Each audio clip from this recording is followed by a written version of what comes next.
India गठबंधन के बैठक में 3 राज्यों में कांग्रेस के नतीजों पर कई बार चर्चा हुई। इस हार पर कांग्रेस खेमे को अन्य बीजेपी विरोधी पार्टियों से तीखी आलोचना भी सुननी पड़ी।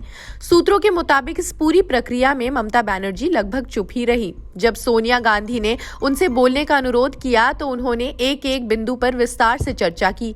इंडिया अलायंस की बैठक में तृणमूल नेता ममता बनर्जी की रणनीति में सबसे बड़ा बदलाव देखा गया। अब तक गठबंधन के नेता के रूप में तृणमूल की ओर से ममता बनर्जी का नाम सामने आ रहा था, लेकिन गठबंधन की बैठक में खुद तृणमूल नेता ने गठबंधन के नेता के तौर पर कांग्रेस अध्यक्ष मल्लिकार्जुन खड़गे का नाम प्रस्तावित किया। कैंपेन भी शुरू होगा, सीट शेयरिंग भी होगी, सब होगा। कन्वीनर को लेकर सर कोई चुना गया? कन्वीनर को लेकर कोई बात हुई? नहीं, अभी आम आदमी पार्टी सुप्रीमो अरविंद केजरीवाल ने फिर ममता के प्रस्ताव का समर्थन किया। उन्होंने भाषण की शुरुआत में ही अपनी स्थिति स्पष्ट कर दी। उन्होंने कहा, बात करने को कुछ भी नहीं है, पहले सीट शेयरिंग फॉर्मूले पर चर्चा करें। दरअसल वो शुरू से ही भाजपा विरोधी गठबंधन को राजनीतिक अंजाम तक पहुंचाने की कोशिश कर रही है। आज भी वो उसी लिहाज से सकारात्मक भूमिका निभाती नजर भी आ रही है। इसके बाद उन्होंने राहुल गांधी को कई सुझाव दिए। उन्होंने कहा कि कांग्रेस को पहले यूपी शासित दिल्ली और पंजाब के अलावा उत्तर प्रदेश में भी अखिलेश यादव से बात करनी चाहिए।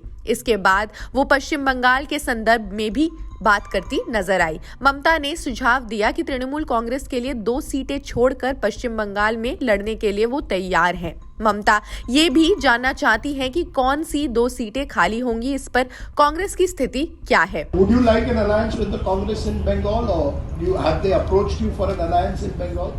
Somebody must bail the cat. Everybody. It is everybody. Have you offered them 2 seats? No. Somebody must bail the cat, meaning I don't have any problem.